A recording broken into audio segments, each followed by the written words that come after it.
Hello, good afternoon, good evening, good morning and welcome. It's Nurse Richard the Wax Wizard. Two interesting stories behind both ears. Now I'm going to show you an example of different ways, slightly weird ways as well, how some ears can be damaged. Hence the title of the film. You probably won't, the title of the video, you're probably wondering what on earth is all that about. Now what happened? This chap, now he already knew that he had a perforation in this ear.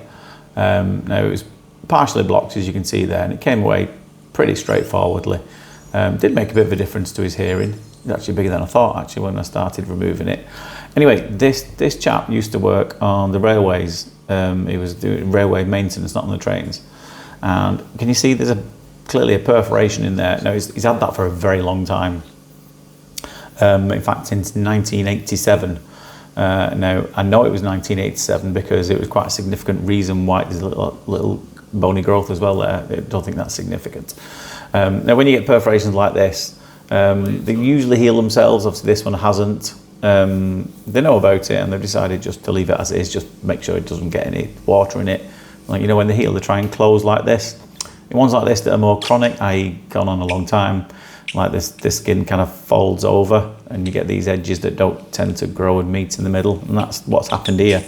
But yeah, the cause of it was working on the railways in 1987, and there was a terrible storm, quite a famous storm actually in 1987, and he felt he was out at night repairing stuff, I think taking something off the line, probably a tree or something like that, and what had happened is it was so stormy and windy, he felt a real sudden pain in that ear, and he got some bleeding, some discharge, and it was from that storm that he got the perforation. Whether it was the pressure of the wind itself, I don't know. I've not heard of that happening very commonly. It could have been something, could have been flying, some debris could have been flying, and it's flown in, it's got blown in, and it's punctured the eardrum. Yep. Don't know. Well, it'll always be a bit of a mystery. I know we're already on to the second ear, but let me tell you about the story behind this one.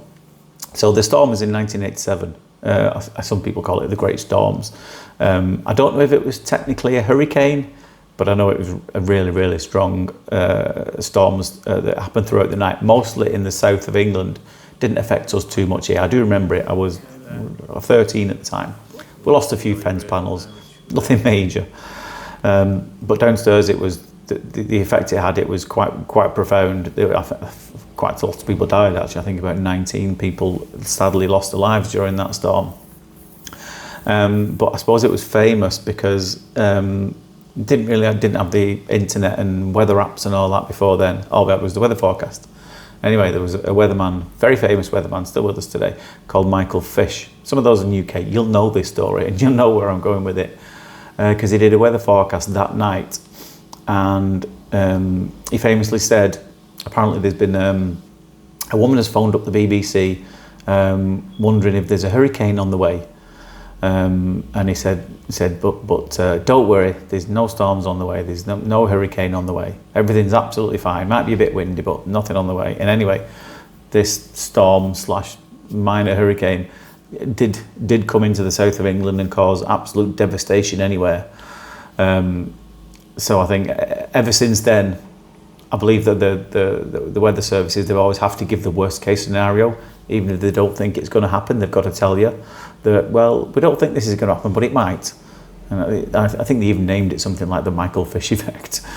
Look like we're underwater here, doesn't it? And this second ear, I've obviously put a lot of oil in to get this out. Anyway, it's an interesting story about that chap there. This was a lady, and you can already see there's some red areas on the right-hand side of this ear. Fully admitted to doing it. She'd stuck a finger in there and gouged it with a fingernail, and I did look at them. They were quite long, because she's done quite well to get down there, to be fair to her. But why it looks probably worse than it would if anybody else did it, this lady was on anticoagulants, commonly known as a blood thinning medication. It doesn't actually thin your blood, a bit of a popular misconception that. I'll explain a little bit about that. So yeah, she's gone in, she's scratched it because it was itchy, because she had all this dead skin in it, and it's burst the blood vessels, but because she's on this anticoagulant, it seeps out, the blood doesn't clot. So that's kind of what happens with anticoagulants. And like I said, blood thinners doesn't thin the blood. it interrupts the clotting process. So in most instances, clots are good. It's the body's way of stopping itself bleeding. I think it's called a clotting cascade. I'm trying to remember back to me training now. I didn't pay too much attention in this lecture. There's a lot of factors that go into the formation of blood clots. Go and Google it if you want to find out the finer details of it. I think it's about 12, in fact, different chemicals that are released, and it interferes with the clotting process. So it doesn't make the blood any thinner at all. It just stops clots forming.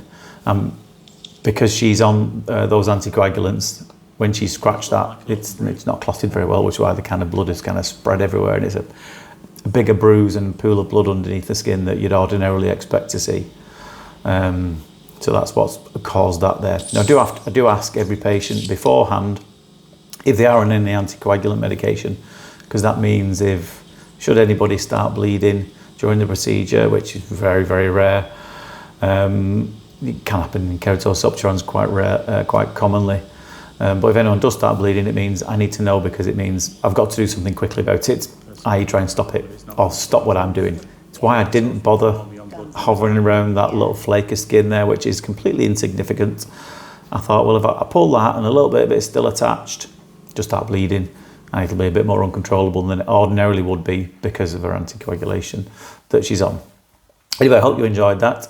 It was a slightly interesting story. Go and, if you're interested in that story, go and search up for Michael Fish, the weatherman, legendary weatherman. Made one mistake that night, unfortunately, which I know he's never heard the end of since.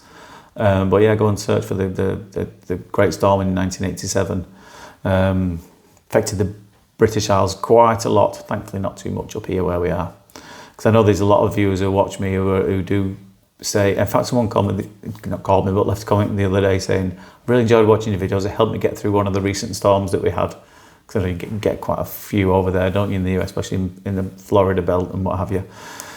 So I'm glad it helped get you through it in one way. Hope everyone was safe from the last one that they've recently have. Anyway, waffling on again, but I hope you enjoyed that. But for now, take care of yourself, and I'll see you soon. Ta-da.